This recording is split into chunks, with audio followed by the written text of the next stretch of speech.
Mesdames et messieurs, bienvenue dans ce journal de midi, les Saving Sisters, pour vous décrypter l'actu IMO en seulement quelques minutes. Je suis en direct de Canet-en-Roussillon et je vais vous expliquer les dernières actualités IMO du mois de décembre en toute transparence et simplicité.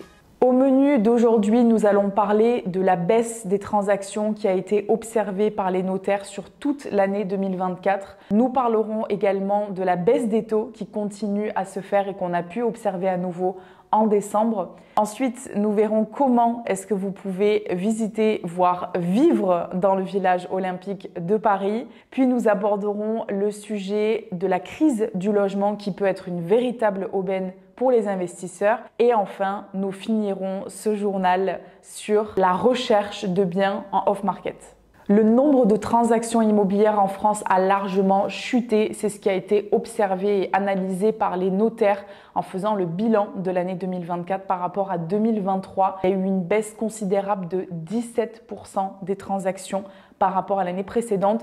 Tout ça a été observé et largement expliqué par la hausse des taux qu'on a pu sentir sur les dernières années. Forcément, les particuliers ont remis à deux mains un projet immobilier. Les investisseurs les moins aguerris également se sont laissés paralyser par cette hausse des taux, ce qui explique ce volume global qui a largement diminué. Le point positif par ailleurs de cette baisse, c'est que la négociation aujourd'hui des prix d'achat est beaucoup plus acceptée de la part des propriétaires qui ont leurs biens en vente depuis un moment. Il y a d'ailleurs plus de possibilités d'obtention de crédit puisque les banques ont un besoin de nouvelles clientèles, ont besoin aussi de prêter de l'argent et peuvent prêter de l'argent. Et donc forcément, il y a aussi des négociations possibles avec les banques qui étaient moins possibles il y a quelques années. Il y a également plus de rapidité dans les démarches, on remarque, auprès des notaires, des agences, des artisans, de l'urbanisme. Il y a moins de transactions, donc il y a moins de demandes. Et donc forcément, le peu de demandes qu'il y a, elles sont traitées beaucoup plus rapidement. Et enfin, la mise en location est d'ailleurs aussi beaucoup plus simple parce qu'il y a moins de nouveaux biens sur le marché, des biens qui ont été rénovés, des biens qualitatifs. Et donc, une fois qu'un bien est posté, la location se fait beaucoup plus rapidement. On a moins de vacances locatives observées. On a tout de même observé une baisse des taux sur l'année 2024, mais ce genre de choses prennent du temps. La baisse des taux entraîne petit à petit et influence à nouveau les particuliers et les investisseurs les moins aguerris à se remettre sur le marché, mais ça prend du temps. Les taux, justement, parlons-en. On continue d'observer une chute. La BCE a d'ailleurs appliqué une nouvelle baisse sur ses taux directeurs le 12 décembre de 25 points de base. C'est d'ailleurs la 4e baisse qui a été observée cette année par la BCE. Ce n'est d'ailleurs pas près de s'arrêter en 2025. Et l'un des gros avantages de ça, c'est que ça permet d'assouplir les conditions de financement bancaire. Ces baisses en 2025 sont bien confirmé et appuyé par le gouverneur de la Banque de France qui assure que cela va continuer sur le premier trimestre 2025. Visiter ou vivre dans le village olympique, c'est le rêve de certaines personnes et de fans de sport. C'est désormais devenu possible avec la mise en vente de ces logements. Ces espaces ont été repensés, remodulés pour pouvoir s'adapter aux futurs besoins des occupants et sont en vente aujourd'hui entre 4 000 et 6 900 € du mètre carré.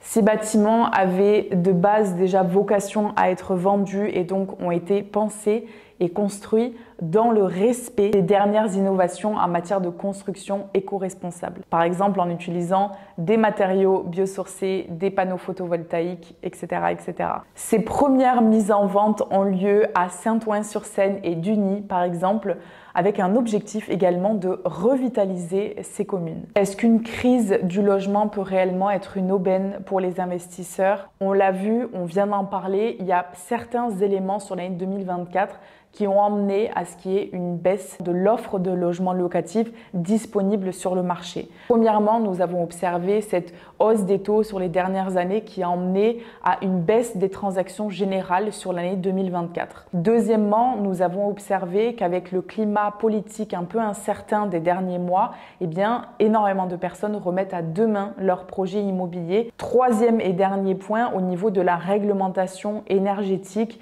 avec les contraintes liées à la mise en location des passoires énergétiques, ça emmène également à des biens qui sont mis en vente, qui ne trouvent pas forcément acquéreur et donc qui ne sont pas disponibles à la location. Tout ça vient diminuer fortement l'offre disponible sur le marché. Comme l'explique très bien Loïc Quentin, qui est président de la FNAIM, 646 000 logements sont concernés par la note DPE G, ce qui veut dire que techniquement 646 000 logements ne seront plus louables à partir du 1er janvier 2025. C'est un chiffre qui va continuer d'augmenter puisque cette réglementation va en crescendo et donc ça représenterait d'ici à 3 ans 1,5 million de logements qui ne pourraient plus être mis en location, ce qui représente une part monstrueuse par rapport aux 7,5 millions de logements locatifs aujourd'hui. C'est malheureusement pour l'heure une catastrophe pour les personnes qui tentent de trouver un logement. Par ailleurs, pour les investisseurs, c'est le moment de sauter sur cette occasion pour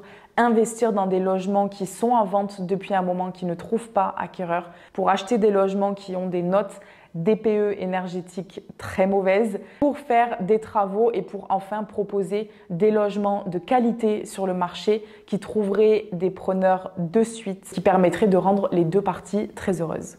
On va terminer ce journal sur le fait d'acheter des biens en off-market. Premièrement, qu'est-ce que le off-market? C'est le fait d'acheter un bien qui n'a même pas été publiquement publié sur les réseaux et les sites traditionnels, les sites des agences immobilières, mais techniquement c'est une vente qui se fait un peu en off sans avoir été vue du grand public. Et si je vous disais que sans réseau aujourd'hui c'était possible. C'est le métier de chasseur IMO qui vous permet de toucher du doigt cette solution, mais aussi ce que proposent de plus en plus les agences immobilières qui ont cœur à chouchouter leurs clients fidèles ou les investisseurs. C'est des biens qui seront gardés au chaud, pas publiés aux yeux du grand public, mais plutôt gardés pour un petit groupe d'investisseurs ou de clients fidèles. Mais pas que les investisseurs, on peut aussi confier une recherche à un chasseur IMO dans le cadre par exemple d'une mutation professionnelle et donc un besoin de trouver un logement sur le nouveau secteur sans pour autant être sur place pour l'instant. Il y a également de plus en plus d'agents commerciaux qui utilisent leurs réseaux sociaux et leur présence en ligne pour publier des biens avant même de les mettre sur le site de leur agence immobilière ou les sites traditionnels. L'objectif, c'est d'aller trouver ces agents commerciaux sur le secteur où vous êtes intéressé et donc de les contacter en direct, expliquer ce que vous avez en termes de recherche, en termes de budget. C'est la même chose pour les agences immobilières. Si vous ne passez pas par un chasseur IMO en direct, vous pouvez tout à fait nouer cette relation avec un agent commercial en agence et donc leur expliquer ce que vous cherchez et rentrer dans cette petite liste à laquelle on va présenter tous ces biens en off-market. Et on est d'ailleurs les premières à faire ça au sein de notre agence Civing Immobilier puisque tous nos biens sont présentés en exclusivité à nos membres de la Civing Family. Alors qu'est-ce que vous avez pensé de ces dernières infos, de cette actualité du mois de décembre? N'hésitez pas à nous le dire en commentaire, on se fera un plaisir d'échanger avec vous. Je vous souhaite également de très belles fêtes de fin d'année. On se retrouve rapidement. N'hésitez pas aussi à vous abonner pour ne louper aucune vidéo. Je vous dis à très bientôt.